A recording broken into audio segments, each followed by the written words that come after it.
오늘 말씀은 예수님께서 이제 하나님께 예배할 때에 먼저 영과 진리로 하나님 앞에 예배를 드려야 된다 하는 말씀을 하고 있는데, 오늘은 먼저 뒤에 부분 진리로 예배를 드리는 것은 어떤 예배인가를 한번 생각해 보려고 합니다. 첫째로는 깊이 생각하면서 예배를 드리는 것이 진리로 예배를 드리는 것입니다. 진리라는 것을 우리가 이렇게 갈구하고 이렇게 탐구할 때는 깊이 생각하지 않는, 경솔하거나 뭔가를 진지하게 생각하지 않는 사람은 진리를 이렇게 얻을 수가 없어요. 하나님 앞에 예배를 드릴 때도 진리로 예배를 드려야 된다 하는 것은 이렇게 깊이 생각하고 진지하게 생각하는 그런 마음가짐이 있어야 된다는 거예요. 갖춰야 될 것을 갖추고 또 기억해야 될 것을 기억하는 것이 무엇보다 중요하다는 거예요. 예배를 드리는 것 자체가 중요한 게 아니라 우리가 갖춰야 될 걸 갖추고 기억해야 되는 거. 깊이 생각하면서 예배를 할 때에 하나님이 받으실 만한 예배가 되지, 진지하게 생각하지 않고 경솔하게 갖춰야 될 거 갖추지 않고 빼먹고 잊어버리고 그렇게 대충 얼렁뚱땅 그렇게 예배를 드리다 보면 정작 하나님 앞에 드려야 될 재물도 빠지는 경우가 있고, 어떤 때는 나 자신도 없죠.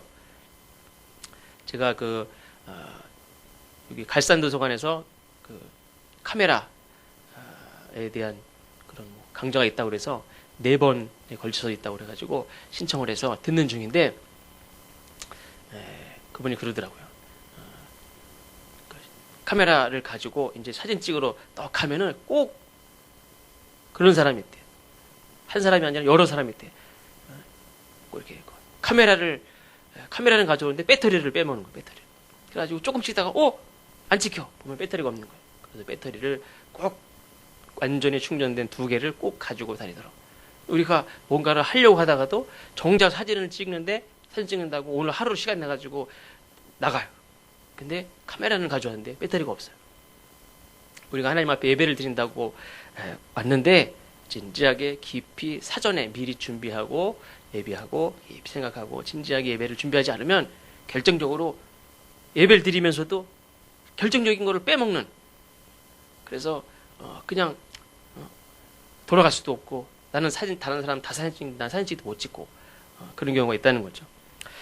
하나님 앞에 우리가 예배를 드린다 이런 표현을 쓰는데, 하나님이 드리면 하나님 받으셔야죠. 중요한 건 우리가 드리는 것만 중요한 게 아니라 하나님이 받으시는 게 제일 중요해요. 선물은 준비하는 것도 중요하고, 뭐 어떤 선물을 준비하느냐도 중요하지만 그 사람이 안 받으면 아무 소용이 없죠. 누군가 선물을 줄 때도 중요한 거, 주는 것만 중요한 게 아니라 선물을 받는 그 사람의 입장도 중요해요. 아무 생각 없이 선물을 막 그냥 들이댔다가는 오히려 상대방의 기분을 나쁘게 할 수도 있고, 낭패를 보기도 쉽고, 오히려 역효과를 보기도 쉽습니다. 그래서 예배도 마찬가지라는 거죠. 성경에 보면 제사보다 중요한 것이 있는데, 그게 뭐냐면 그 마음이라는 거예요. 제사는 겉으로 눈으로 보여지는 거지만 하나님이 받으시는 건 그 마음이라는 거예요. 근데 그 마음은 신경을 잘 안 쓰고 겉으로 드려지는 이 형식을 신경 쓰는데, 정작 하나님 앞에 드려줘야 될 것이 드려지지 않고 하나님이 받으시려고 하는 것은 드려지지도 않고 받지도 않으시고, 제사의 제물보다 더 중요한 것은 그 사람의 생각, 그 중심을 하나님이 보시기 때문에 그것이 더 중요하다는 거죠.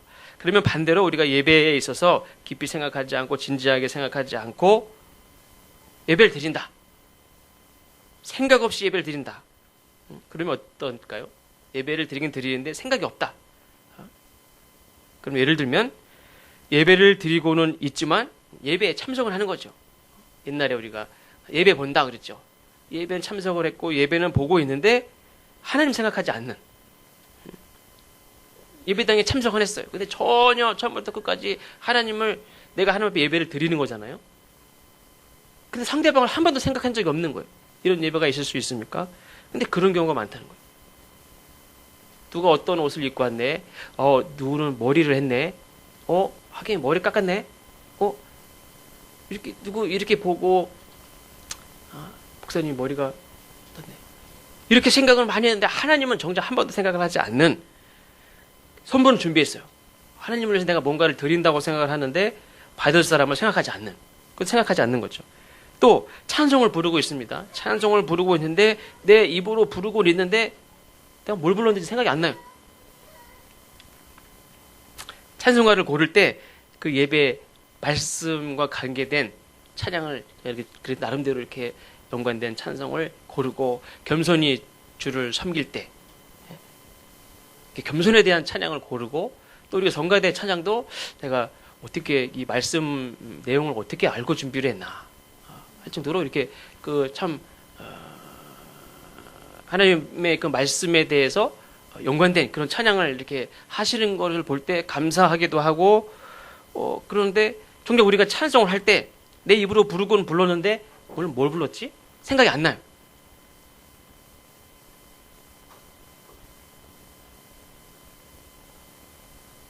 아버지가 오셔서 하신 말씀이 아니라 제가 조암에든지 강화에든지 전에 양평에서 이렇게 주일날 오후에 갑자기 전화를 해가지고 오늘 오전에 예배 설교가 뭐냐? 그래. 갑자기 전화해가지고 뜬금없이 잘 있었냐도 아니고 오늘 주일날 오전에 설교 제목이 뭐였었냐? 그러면 거기서 근데 어느 날은 지금 예배 드린 지 몇 분 지나지도 않았는데 오늘 오늘 오전에 예배 제목이 뭐였더라? 아니 말씀을 전한 사람들 생각이 안 나요. 그러니 예배 드린 사람들 생각이 날까요? 그래 그다음부터는 주일날 오후나 그다음 월요일까지는 그래 생각을 하고 있어요. 이렇게 아버지가 전화를 하면 몇 절 무슨 제목 뭐 내용은 뭐 하고 이렇게 했었던 생각이 나는데 방금 전에 불렀던 찬송도 내가 뭘 불렀는지 생각이 안 나는 거예요. 이거는 깊이 하나님을 생각하고 하나님께 예배를 드리면서 진지하게 예배를 드리는 게 아니에요. 성경을 뭐 읽었는지도 생각이 안 나고 최소한 내용이 생각이 안 나면 오늘 우리에게 주신 하나님의 말씀은 요한복음 4장 24절 말씀이다. 하나님께 예배하는 자는 신령과 진정으로 영과 진리로 예배할지니라. 그렇지. 진지한 생각이 없으면은 찬송 뭐 불렀는지 생각도 안 나고 말씀 제목도 생각이 안 나고 어떤 사람은 교회에 오늘 누가 나왔는지 안 나왔는지도 모르고 또 기도는 하고 있는데 정말 하나님의 나라를 위해서 구해야 될 것이 무엇인지를 모르는 뭘 구해야 될지 모르는 거예요. 근데 기도는 하긴 했어요. 근데 내가 뭘 구해 그냥 생각나는 걸 하긴 했는데 정말 우리 교회를 위해서 성도들을 위해서 하나님의 나라를 위해서 무엇을 구해야 되는지 잘 몰라요. 근데 기도를 하긴 했어요. 또 하나님이 지금 나를 향해서 말씀을 하고 계신데 그 말씀이 귀에 하나도 안 들어와요. 분명히 내가 하나님 만나러 왔고 예배를 드리러 왔고 예배를 드리고 있는데 하나님이 나한테 뭐라고 말씀을 하셨는데 그게 귀에 하나도 안 들어와요. 또 기도에 대한 말씀을 하나 더 드리면 기도는 하고 있는데 이 기도가 정말 이기적인 나를 위한 기도인지 아니면 우리 모두를 위해서 내가 지금 기도를 하고 있는 건지 잘 몰라요. 예를 들면 이런 경우가 있죠. 두 나라가 있어요. 두 나라가 있는데 모두 하나님을 믿는 기독교 국가입니다. 근데 두 나라가 전쟁을 할 수도 있죠. 두 나라가 국경을 마주하고 있는 두 나라가 전쟁을 합니다. 근데 어떻게 기도하겠습니까? 각자 다 자기네가 이기게 해달라고 기도를 해요. 기도를 분명히 하죠. 하나님을 믿는 믿음은 다윗보다 더 강해요. 둘 다 아주 그냥 하나님을 절대적으로 믿고 다윗보다 더 강한 믿음으로 하나님 앞에 간절하게 목숨 걸고 금식하며 기도하는데 뭘 기도하냐면 우리가 이기게 해달라고 기도하는 거예요. 둘 다. 그럼 누가 이기면 좋을까요? 두 아들이 있는데 소금 장수하고 우산 장수가 했다고 그랬죠. 그러면 두 아들이 어떻게 날이 좋은 게 좋을까요? 비가 오는 게 좋을까요?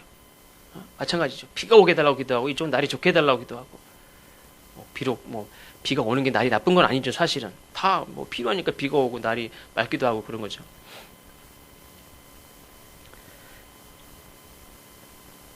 내가 지금 기도를 하고 있는데 그 기도가 옳은 기도인지 하나님이 기뻐하시는 기도인지 저는 모르면서 하는 기도, 사실은 평화를 위한 기도, 화해를 위한 기도가 아니라 자기가 이기게 해달라고 하는 기도죠.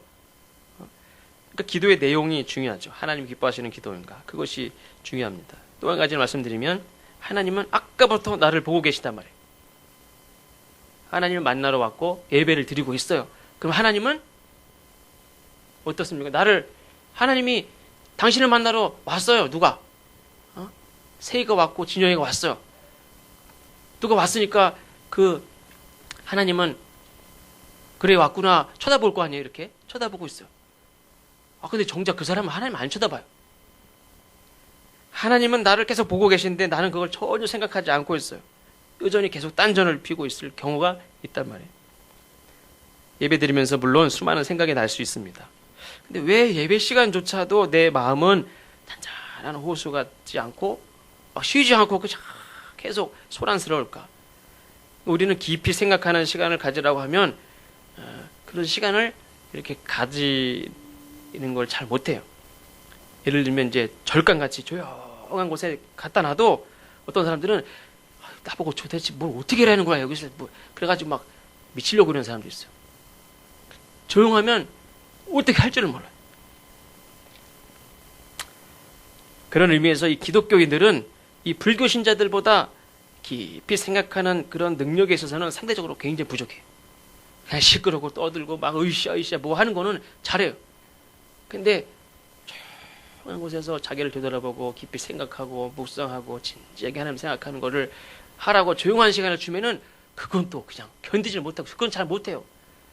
그냥 하나님 그냥 뭘 하라고 해주세요. 그냥 그거 하라고 할 테니까 달려가면 달려가고 소리 지르면 소리 지르고 박수 치면 박수 칠 테니까 그냥 가만히 좀 놔두지 마세요. 뭐 좀 시켜주세요. 이렇게 하는 경우가 많아요. 휴가 시간을 가져도 정신없이 보내야 그냥 휴가를 보낸 것 같지 조용한 시간을 보내는 거는 그게 휴가입니까? 그 휴가 같지도 않아요. 그러면 무엇인가 깊은 생각을 하는 것이 왜 이렇게 어려울까? 우리는 이 소란한 거, 분주한 삶에서 벗어난 적이 별로 없기 때문에 그래요. 그거에 오히려 적응을 하고 그러나 우리가 이제 큐티를 하시는 분들은 이 소란하고 막 이렇게 분주한 가운데서도 실제로 소리는 막 시끄러워도 조용한 시간을 가지는 그런 훈련을 한 사람들은 그런 걸 할 수 있지만 그런 거 하지 못한 사람들은 잘 못하죠. 옛날에 뭐죠? 공신인가? 무슨 드라마 있었죠? 예? 그 공부의 신인가? 거기 보면 이제 그 공부를 하는 그 훈련 중에 하나가 뭐냐면은 그 대형마트 같은 데 가가지고 앉아가지고 시작해가지고 시간 내 푸는 거잖아요. 그러니까 정작 시험 볼 때에 어떤 상황이 될지 모르잖아요. 내가 배가 꼬록꼬록꼬록 배가 아플지 옆에서 계속 밤에 자는데 개가 짖듯이 깽깽거리든지 무슨 소리가 나든지 그냥 이 자명종 소리가 평소에는 잘 몰랐는데 어느 날은 갑자기 종실이 갑자기 뚜루뚜루뚜루뚜루뚜루 태지더니 치칵치칵치칵치칵치칵치칵치칵 해가지고 소리가 막 엄청 크게 그냥 그거에 집중돼가지고 시간은 막 1시, 새벽 2시, 3시, 4시 막 이렇게 막 시간을 미칠 것 같은 막 이런 경우도 있고 시험 시간에도 그냥 시험을 탁 풀지 못하는 상황들이 발생도 할 수도 있어.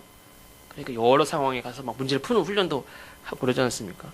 우리가 비록 우리가 사는 삶을 벗어나지 못하더라도 조용한 시간을 스스로 탁 가지고 묵상하고 기도하고 할 수 있는 시간들을 자꾸 가져봐야 된다는 거죠. 그런 훈련이 필요하다는 거예요. 그래서 우리의 삶은 너무나 소란나고 분주하고 또 실제로 소리도 시끄럽지만 수많은 정보들 때문에 우리의 생각이 너무 복잡해요. 제가 원래 건망증이 좀 있어요. 근데 그게 심해진 거는 너무 세상이 복잡해요. 너무 많은 걸 저한테 요구를 해요. 그러다 보니까 제가 너무 정신이 없어요. 그래도 여기 성림교회 와서 좀 낮았어요. 낮은 게 이 정도입니다.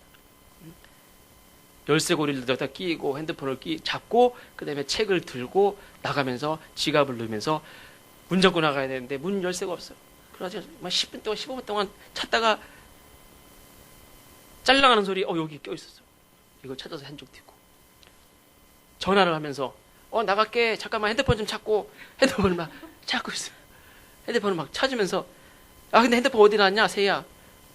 내가 어떻게 알아. 얘 또 나랑 전화하면서 어떻게 알니. 어떻게 알아. 알았어 끊어 좀 찾고 나갈게 이러고선 그러면서 끊으면서 여기 있네. 이거는 건망증인지 병원에 가봐야 되는지 잘 모르겠어요. 이게 정신이 없어서 그래. 정신이 없어서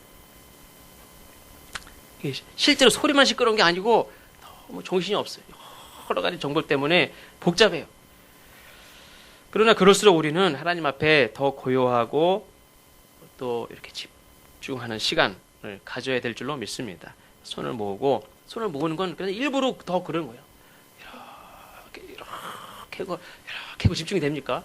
사람 이렇게 손을 모으면 집중이 더 잘 돼요. 그렇게 깊은 생각을 가지고 나 자신의 모습을 살피고 하나님의 마음을 이렇게 헤아리는 것이 필요합니다. 특별히 예배 시간만큼은 더 그렇게 해야 된다는 거예요. 예배 시간만큼은 더 그렇게 준비하고 또 그렇게 하나님 앞에 집중해서 있어야 된다는 거예요. 그것이 바로 진리로 하나님 앞에 예배를 드리는 시간인 줄로 믿습니다.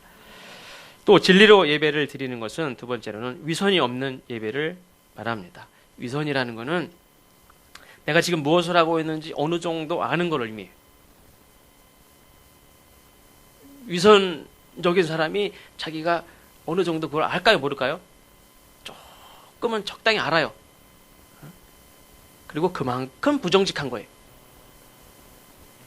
그런 의미에서 위선적인 사람은 아까 앞에서 말씀드렸던 것 같이 아무 생각이 없어요. 철부지 같은 거죠. 예배에 그냥 온 것만도 다행이에요. 준비가 필요해서 오면 됐지. 집중. 그냥 아버지 하나님 얼굴 뵀으면 됐지 얼굴 도장 찍고 가면 됐지. 뭘 진지하게 날도 더운데 뭘 진지하기까지 힘들어 죽겠는데. 그냥 시원하면 됐지. 근데 아무 생각 없는 사람보다 이 위선적인 사람이 더 나쁜 사람이. 그리고 오히려 가장 위험한 사람들이. 위험한 거예요. 예배를 드리는데 왜 위험합니까? 하나님이 싫어하기 때문에. 생각이 없는 거는 그래 또 철버지 같다고 생각하면 되는데 위선적인 건 하나님이 싫어하는 거예요. 위선적인 것이 위험한 것은 아까 말씀드린 대로 위선이라는 거는 어느 정도는 자기가 안다고 그랬죠. 근데 어떤 경우에는 그 위선적인 자기 행동을 자기도 모를 때가 있어요. 자기가 자기의 위선적인 행동을 모르니까 어떻게 합니까? 자신만만해. 위선적인데도 불구하고 그걸 넘어섰어요. 그 경지가 이제 이렇게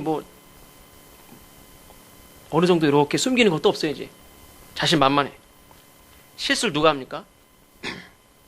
자신만만한 사람이 실수하는 거예요. 넘어질까 조심하라 그랬죠. 넘어질까 조심하는 사람이 실수합니까? 넘어질까 조심하는 사람이 위험하지 않아요. 그 사람은 자신만만한 사람이 실수하고 넘어지는 거고 그 사람이 위험한 사람이 그 사람이 더 걱정인 거예요. 성경에 보면 그 예가 있습니다. 그 주인공은 바로 우리가 잘 아는 다윗입니다. 다윗이 시편 24편 3절 4절 아까 제가 예배 시작하면서 읽어드린 말씀에 보면 뭐라고 얘기했냐면 다윗이 자기 입으로 뭐라고 얘기했냐면 여호와의 산에 오를 자가 누구며 그의 거룩한 곳에 설 자가 누구인가 곧 손이 깨끗하며 마음이 청결하며 뜻을 허탄한 데 두지 아니하며 거짓 맹세하지 아니하는 자로다. 그런데 이 다윗에게 늘 넘어질까 조심하고 하나님의 도움이 아니면 안 됩니다 라고 그렇게 할 때가 있었는데 다윗에게 어떤 때가 있었냐면 걱정할 일이 없을 때가 생겼어요. 자신감이 넘쳐요. 넘어질까 조심하는 것이 없어졌어요. 자기 말이면 누구든지 다 복종하는 그런 자리까지 올라갔어요. 자기가 전쟁에 나가지 않아도 얼마든지 이길 수 있는 때가 됐어요. 그때 다윗은 아무렇지도 않게 죄를 졌어요. 당시에 이제 다윗은 우리가 잘 알지만 사울왕 시절부터 청년 때부터 이미 골리앗을 죽인 사람으로 골리앗을 그냥 한 방에 죽였죠. 그런 사람으로 이름을 떨쳤어요. 자기 왕보다도 사울은 천천히요 다윗은 만만이라. 그래서 그런 소문이 이스라엘뿐만 아니라 근방의 나라에도 다 그런 소문이 났어요. 다윗은 용사로 알려져 있었어요. 그런 다윗이 전장에 맨 앞에 서면 그냥 이긴 거나 마찬가지예요. 그냥 거의 볼 것도 없이 다 이겼어요. 근데 다윗이 전쟁에 나가지 않아도 볼 것 없이 다 이기는 때가 왔어요. 얼마든지 모든 전쟁을 이길 수 있을 만큼 힘이 있을 때 자기의 명령이면 무엇이든지 거칠 게 없을 때 그때 다윗이 어떤 명령을 내리냐면 야 저기 목욕하는 여자 데리고 와. 다윗의 명령을 들은 그 신하는 누구 말씀하시나 딱 보니까 저 사람은 우리야 장군님의 아내인데, 부인인데 무슨 일로 목욕하는 저 여자 데리고 와. 딱 보니까 이상하죠. 왜 그러십니까? 토를 달지도 못하고 데리고 옵니다. 자기의 충성스러운 신하 우리야 장군의 아내를 범하죠. 그리고 임신까지 합니다. 그 소식을 듣게 되었을 때에 이 다윗은 자기의 죄를 덮으려고 막 이렇게 하고 저렇게 하고 막 애를 쓰죠. 근데 이게 다 실패로 돌아가니까 결국 어떻게 합니까? 자기의 충성스러운, 지금도 휴가를 줘도 저 휴가 반납합니다. 내 부하들이 전쟁터에서 지금 이렇게 싸우는데 내가 어떻게 집에 가서 휴가를 보냅니까? 나는 전쟁터에서 신하들과 있겠습니다. 그런 충성스러운 신하를 어떻게 합니까? 내 죄가 드러날 것 같으니까, 야, 저 우리야 장군을 가장 치열한 전쟁터로 보내 죽여. 죽습니다. 다윗이 이런 적이 없었어요. 다윗은 이 세상에서 가장 약한 어떤 사람도 감정적으로 함부로 죽인 적이 없는 사람이에요. 어떻게 보면 그냥 꽃 하나도 발로 밟는 것도 그냥 밟지 못할 정도로 마음이 여린 사람이에요.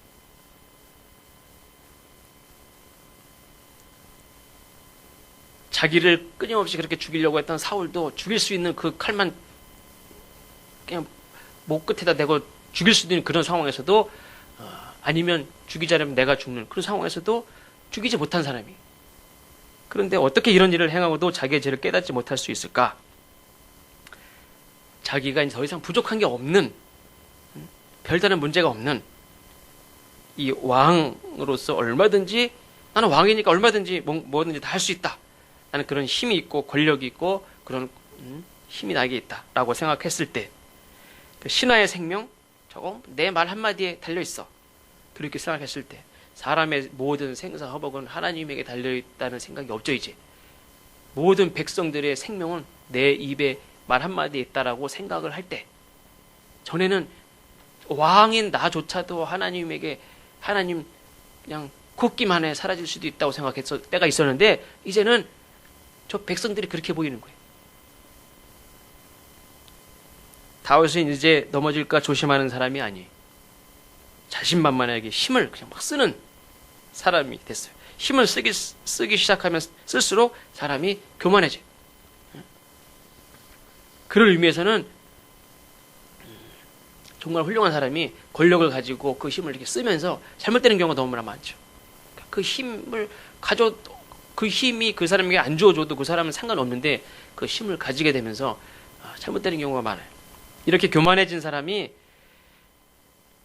이런 기도를 할 수 있습니까? 시편 139편. 이것도 다윗이 한 기도입니다. 하나님이여 나를 살피소서.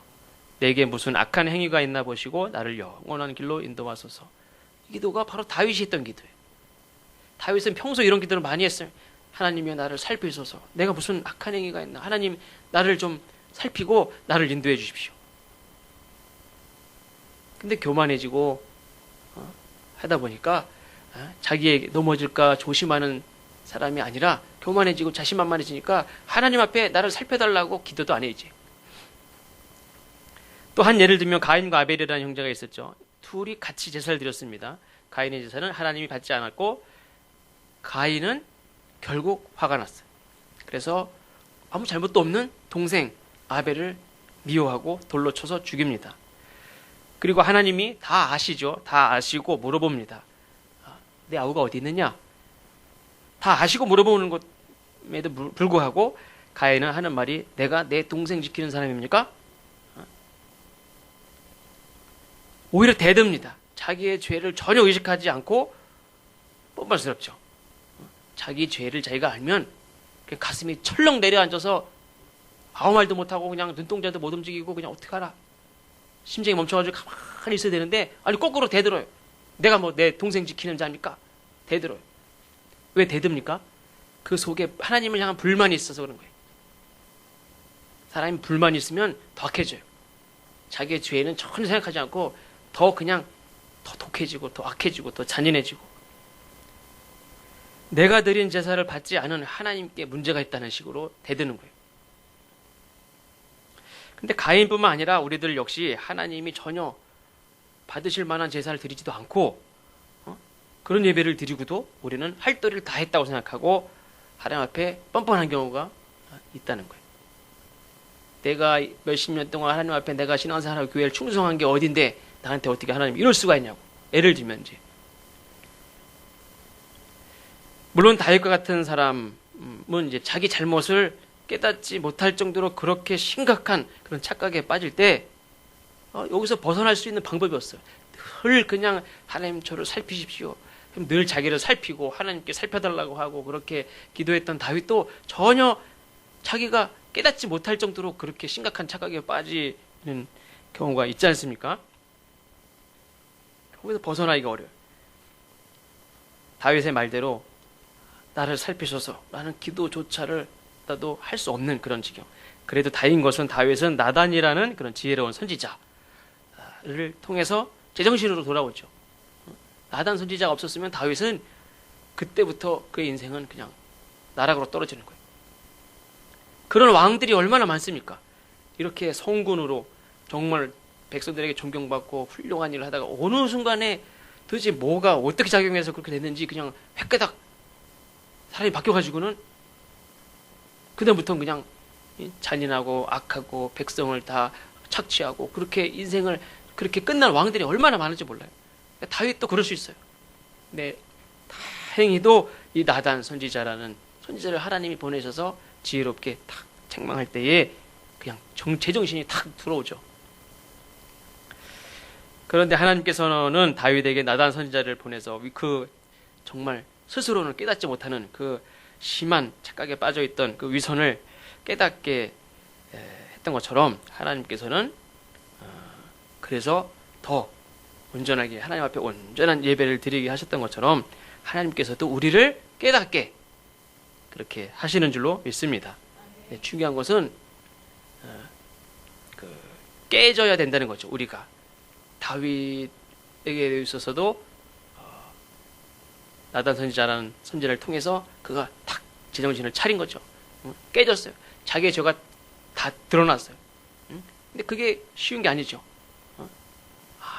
아무렇지도 않게 하나님은 인자하시고 오래 참으시고 용서하시는 분이니까 그냥 덮어서 용서해 주시면 얼마나 좋겠습니까? 근데 그게 다 드러나요. 그러나 그게 다 드러나야 내 자신이 죄가 문제가 아니라 내 자신이 제정신이 돌아와야 된다는 거예요.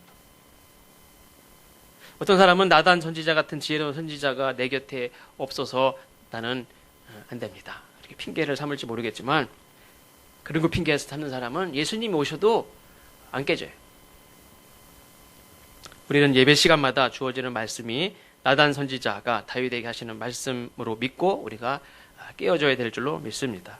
다윗과 같이 여호와여 주의 도를 내게 가르치소서 내가 주의 진리에 행하오리니 일심으로 주의 이름을 경외하게 하소서 하는 그런 마음으로 하나님 앞에 예배할 수 있어야 될 줄로 믿습니다. 마지막으로는 진리로 드리는 예배는 겸손히 드리는 예배인 줄로 믿습니다. 근데 어떻게 겸손해질 수 있느냐? 사실 겸손이라는 거는 노력해서 되는 부분도 있지만 사실 노력해 가지고는 근본적으로 겸손해질 수가 없어요. 겸손해질 수 있는 방법은 뭐냐면 자기 모습을 제대로 내가 보게 되면 겸손할 수밖에 없는 거예요. 자기 모습을 자기가 보지 못하고 노력을 하면 겸손하려고 내 태도를 갖출 수는 있어도 근본적으로 내가 겸손하지 못해요.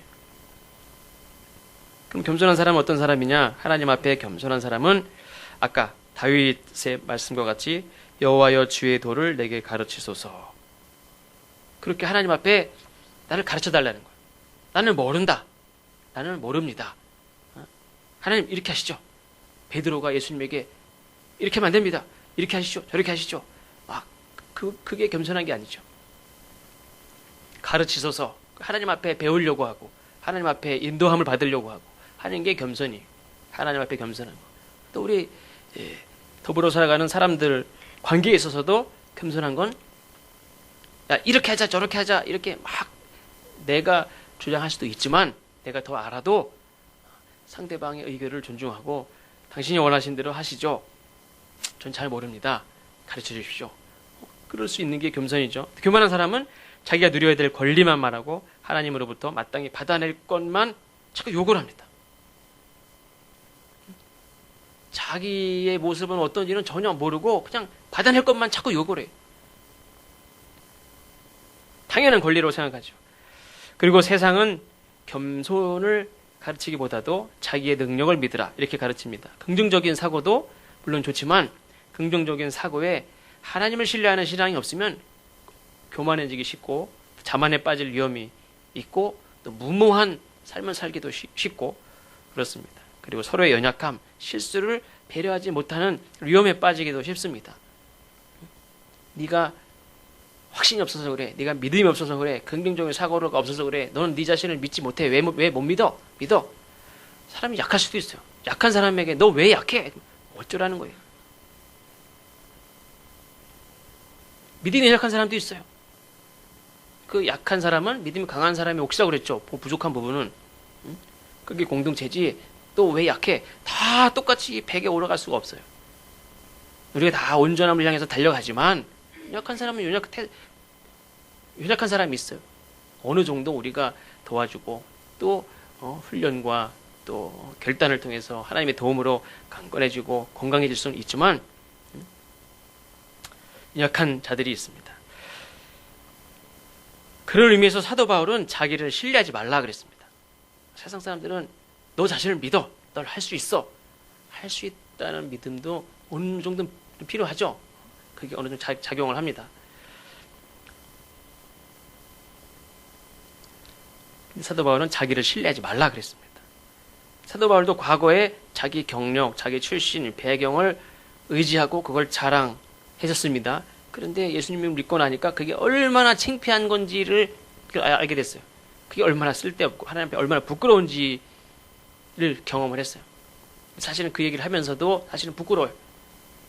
근데 그래도 얘기를 하는 거는 다른 사람들도 그런 일이 있을까봐 나 같은 사람도 이런 거 의지했었는데 사실 이게 얼마나 부끄러운지 모른다. 자기 자신한테 속으면 얼마나 창피하고 부끄럽고 화가 납니까? 남한테 속으면 그나마 나은 거예요. 자기한테 속으면 진짜 어디다 가서 말도 못하고 진짜 짜증납니다. 누가복음 18장에 보니까 예수님도 말씀하셨습니다. 겸손해서 하나님이 받으시는 사람이 있고 교만해서 하나님이 거절한 사람. 거절당한 사람이 얼마나 비참합니까?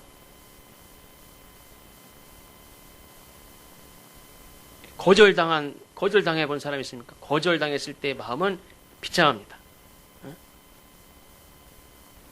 아주 사소한 거지만 전도할 때 이렇게 안 받아도 마음이 좋지 않아요.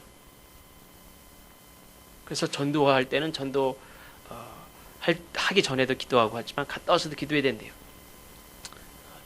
그게 별게 아닌 게 아니라는 거예요. 남에게 거절당했을 때 근데 우리가 모든 사람을 다 오라고 하고 초청하고 환영하고 영접하신다는 사랑하신다는 그 하나님이 거절했어요.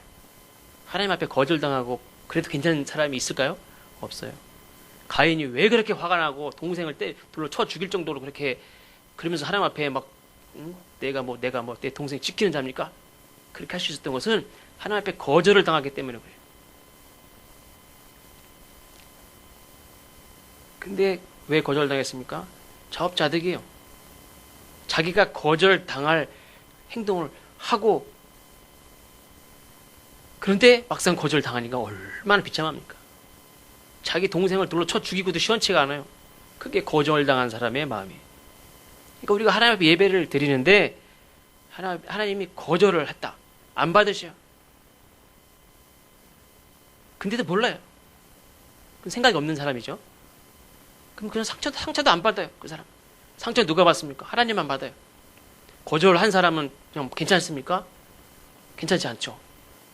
하나님이 아벨 제사를 받고 가인의 제사를 딱 거절했는데 이놈이 화를 내더니 동생을 때려 죽이고 하나님이 네 동생 어딨냐 했더니 막 대들어요. 하나님 마음은 편합니까? 하나님 마음은 얼마나 속이 터지고 저런 저 패도 안 되고 저런 거는 이거는 어떻게 내가 미안하다 이렇게 해도 안 되고 이거는 어떻게 방법이 없어요. 하나님은 속은 막 뒤집어져요. 거절한 하나님도 좋지 않아요. 근데 거절 당한 사람 그냥 아무 생각이 없어요. 그러면 그 사람은 그냥 그나마 난데 나름대로 진지하게 산다고 열심히로 산다고 했는데 하나님 거절했어요. 굉장히 비참한 거예요. 거절당한, 어차피 하나님 앞에 예배를 드릴 거면 거절받는 그런 예배를 드리면 안 된다는 거예요. 하나님 받으시는 예배를 반드시 드려야 된다는 거예요. 그럼 누가 하나님 받으시고 어떤 사람의 제사는 받지 않느냐? 교만한 자는 하나님 받지 않는다는 거예요. 교만하고 많은 사람들이 보는 데서 다 보란듯이 예배를 드리고 기도하고 그렇게 다 했는데, 그것도 이 사람들은 얼마나 철저하게 규칙적으로 금식하고 10의 2조를 드리고 막 열심을 살고 철저하게 모든 세속적인 걸 끊고 열심으로 하나님 앞에 예배를 드렸습니까? 근데 이게 하나님 받지 않은 거예요. 열심히 많을수록 더 하나님 앞에 열심히 많을수록, 근데 거기 교만해. 그리고 거절당했으니 얼마나 비참하겠습니까? 바리새인과 세리가 같이 성전에 들어왔다고 그랬죠. 세리는 감히 얼굴을 들지 못하고 기도를 하는데 멀리 서서 감히 눈을 들어 하늘을 쳐다보지도 못하고 다만 가슴을 치며 이르되 하나님이여 불쌍히 여기소서 나는 죄인이로소이다. 기도하고, 바리새인은 기도하기를 하나님이여 나는 다른 사람들 저 토색하고 불의하고 가늠하는 자들과 같지 아니하고 저 세리와 같지도 아니하님을 감사나이다. 이렇게 기도를 했다고 그랬어요. 근데 그 바리새인의 기도는 하나님이 예배는 받지 않았다고 그랬어요. 바리새인의 그 기도를 보니까 기도하는 거 그게 중요한 게 아니라는 거예요. 그 내용이 중요하죠. 더 나아가서 바리새인은 감사의 기도를 드렸어요. 그 감사 기도하는 것 자체가 중요한 게 아니라 그 내용이 중요하다는 거예요.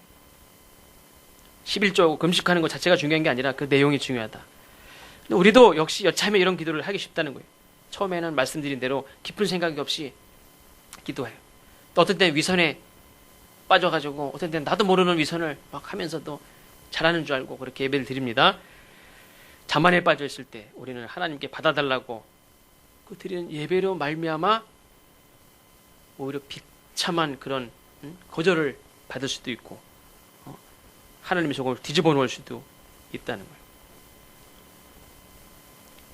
어떤 경우는 그런 말씀도 있죠. 슬피 울며 쫓겨나가서 일을 간다고 그랬어요. 그래 얼마나 승질나고 화가 나면 이가 빠따닥, 그냥 일부러 이렇게 일을 가면 잘 빠따닥 소리가 안 나요.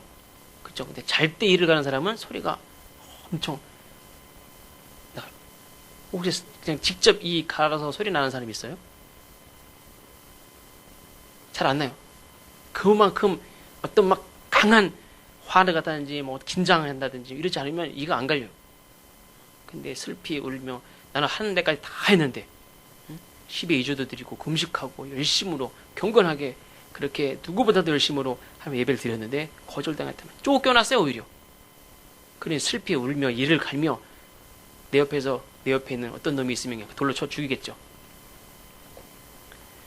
그런 일들을 당하게 된다는 거예요.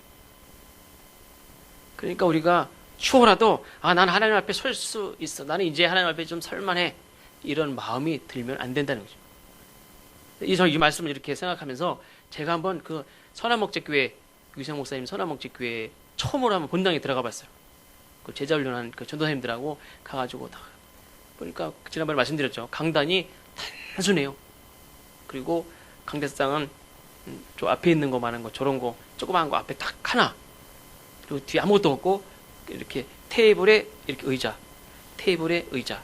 그래서 그냥 이런 강대상이 아니라 테이블 의자에 식탁 같은 이렇게 두 개 이렇게 딱 해서 그렇게 해서 두 개만 딱 있고 아주 간단해. 근데 강대상에 딱 앞에 서서 보니까 굉장히 넓잖아요. 그래서 내가 거기 딱 서가지고 근데 밑에 전도사님들이 막 사진 찍더라고. 그래서 찍어라. 내가 언제 이 자리에 설 날이 있겠지. 아멘이 아니라 그 생각이 딱 나는 거예요. 내가 하나님 앞에 이렇게 많은 사람들 앞에서도 내가 꺼리낌 없이 당당하게 설 수 있으면 좋지만 내가 그렇게 생각했다는 것 자체가 깜짝 놀란 거예요. 내가 스스로 나 설 수 있다라고 생각했던 거예요. 그렇죠? 이 자리도 마찬가지죠. 우리가 여차하면 나는 설 수 있어. 나는 나는 왜 안 세워줘?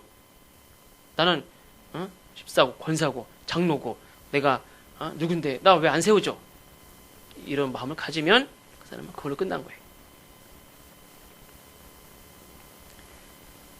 사실 우리는 하나님을 향해서 얼굴을 들 수도 없다고 그랬죠. 세리는 하늘을 우러러보지도 못했다고 그랬어요. 그럴 수 있는 자격도 없고 기도할 수 있는 자격도 권리도 사실은 없죠. 오히려 말할 수 있다면 세리같이 하나님이여 불쌍히 여기소서라고 말할 것밖에 사실은 없다는 거예요. 겸손하게 은혜를 구하는 자는 하나님이 오히려 받으시지만 그 세리가 뭐 한 건 없죠. 그러나 하나님이 받으신다는 거예요. 근데 교만한 자는 얼마나 많은 걸 했습니까? 그런데 그리고 자기를 신뢰하죠. 자기가 한 것을 신뢰해요. 하나님 앞에 당당해요. 내가 이만큼 했잖아요. 내가 이렇게 했는데 그거를 신뢰해. 그 사람은 부끄러움을 당한다는 거예요.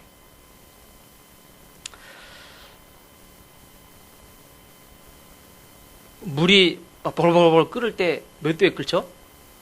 100도에 끓죠. 100도에. 잘 모르시는구나. 100도에 끓는데요. 99도는 안 끓고 100도에 끓는데요. 그러면 99도. 1시간 내내 99도면 1시간 동안 99도를 계속 유지하면 물이 끓을까요? 안 끓을까요? 안 끓어요. 1시간 동안 99도든 10시간 동안 99도든 그 99도 가지고는 밥이 안 돼요. 밥을 만약에 한다. 밥이 안 된다는 거예요.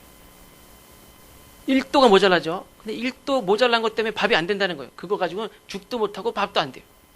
근데 1도를 더 올려서 끓으면 101도, 120도, 130도, 150도도 필요 없어요. 그냥 100도, 1도만 올려서 100도만 되면 그걸로 죽도 하고 밥도 하고 후라이도 하고 뭐 요즘 날 더워서 아스팔트에다가 후라이팬 올려놓으니까 후라이도 되더라고요. 1도가 별거 아니지만 그 1도가 올라가지 않는 것 때문에 끓지 않고 그것 때문에 밥도 못하고 죽도 못하고 아무것도 안 된다는 거예요. 물이 끓어야 120도도 필요 없고 딱 1도를 더 올려서 물이 끓어야 밥을 하든 죽을 하든 할 수 있다는 거예요. 예배도 마찬가지라는 거예요. 우리 신앙의 삶도 뜨뜻하면 됐지 뭐 이 정도면. 그게 아니라 1도가 별거 아닌 것 같지만 우리가 이렇게 조금 더 노력해서 온전해져야 하나님의 역사가 있다는 거예요. 그 오카노 목사님의 그 글 중에서 그런 게 있더라고요. 많은 목회자들이 많은 다양한 이런 것들을 많이 이렇게 배우고 막 이러는데 뭐 한 가지라도 깊이가 없다는 거예요. 그래서 그분은 그냥 평생 제자 훈련, 평생 다른 거 나 못해도 상관없다. 평생 3사람이든 5사람이든 요 사람들 데리고 그 사람이 매주 자기가 말씀대로 살아보고 실패했든 성공했든 자기 삶을 나누고 서로 기도해주고 격려해주고 성장해가는 그런 걸 보는 그 재미. 나는 평생 50명만 데리고 살아도 이 사람들을 가르치는 저 사람들이 변화되는 걸 보면서 볼 수 있다면 나는 괜찮다. 그래도 이분이 은퇴하고 나중에 교회 가니까 이제 누구 제자 훈련 하지도 않지 않습니까? 그러니까 그 10명 정도가 모여서 제자 훈련하고 나누고 막 하는데 그게 너무 보고 싶어서 문 보면서 옆에 가서 그걸 이렇게 듣고 싶어서 가서 들었다는 거예요. 자기는 막 한 사람도 없고 설교하고 그게 재미있는 게 아니라 이렇게 자기의 삶을 나누고 자기가 실패했던 것도 얘기하고 격려해주고 기도해주고 이렇게 변화되어져가는 그런 것들을 그 맛에 목회를 했다는 거예요. 우리가 이렇게 조금 더 성장하고 좀 더 이렇게 온전해져가고 80도면 됐지 뭐 90도면 됐지가 아니라 99도여도 1도 아니면 이루지 못할 일들이 굉장히 많다는 거예요. 하나님의 역사도 100도가 안 되면 맛보지 못할 하나님의 역사들이 있습니다. 우리가 예배를 드리지만 깊이 생각하지 못하고 적당히 그냥 체면 차례만 하고 적당히 하나님 그냥 은도장만 찍고 겸손도 그냥 적당히 겸손하고 하면 하나님이 받으실 만한 예배가 되지 못하고 더 그러면 안 되지만 그런 일이 있어서도 안 되지만 하나님이 거절당한 사람은 너무나 비참하고 돌이킬 수 없는 그런 뭐 죽어서만 지옥 가서 뭐 심판당하는 게 아니에요. 그 사람은 그 순간 인생이 그냥 끝나는 경우도 있어요. 그런 사람이 얼마나 많은지 모릅니다. 오늘 예배뿐만 아니라 우리의 삶이 늘 하나님 앞에 깊은 생각과 진지함과 또 하나님의 뜻을